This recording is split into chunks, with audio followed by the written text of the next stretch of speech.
আজ আমরা 207 এই শরীরে ভাষা নিয়ে নামলে পরিণতি বিপজ্জনক, কারণ ডিমের অভিমুখ বদলাতে সময় লাগে না। তোলাবাজি নিয়ে দলের একাংশকে কড়া বার্তা শ্রমিক ভট্টাচার্যের। আমাদের অর্থমন্ত্রী চলে যাওয়ার আগে যে কথাটা বললেন যে ভুল যেখানে মনে করবেন সরাসরি বলে দেবেন এটা ভুল হচ্ছে, প্রতিবাদ করবেন। প্রতিবাদকে বাজেয়াপ্ত করে কোনো সমাজ দীর্ঘস্থায়ী হতে পারে না।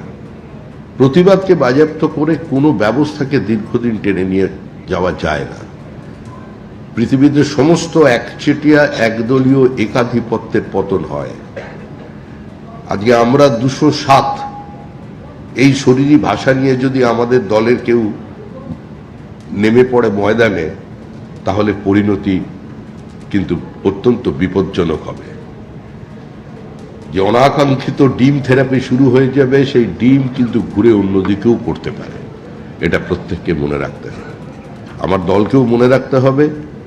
আর যারা নতুন নতুন আমাদের দলে এসে গেছেন, হঠাৎ তাদের মধ্যে একটা নতুন কিছু করার, নতুন কিছু পাওয়ার চিন্তা ভাবনা এসে গেছেন, সেই সনাতনীরাও একটু সাবধান হবেন, কারণ ডিমের অভিমুখ বদলাতে বেশিক্ষণ সময় লাগবে না।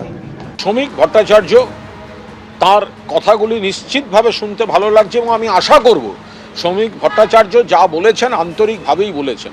কিন্তু সমস্যা হচ্ছে, এর আগেও আমরা দেখেছি শ্রমিক ভট্টাচার্য যে গাইডলাইনটা ওই দলে ঠিক করে দেন, তার জেলায় জেলায় বহু লোক সেগুলো মানে না, ওদের কর্মীরা সেগুলো মানে না।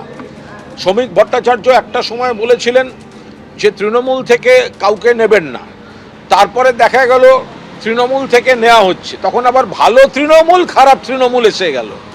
আবার এই ডিম নিয়েও আমি শ্রমিকের বক্তব্য আগে দেখেছি, দায়িত্বশীল বক্তব্য, কিন্তু দায়িত্বজ্ঞানহীন আচরণ তো ওনার দলের অন্যান্য লোকেরা করছে এবং কর্মীরা করছে। সেটা কার্যকর উনি করতে পারবেন কিনা, সেটা উনি যতক্ষণ না করে দেখাচ্ছেন ততক্ষণ এই কথাগুলো শুধু কথার কথা হিসেবে থেকে যাবে।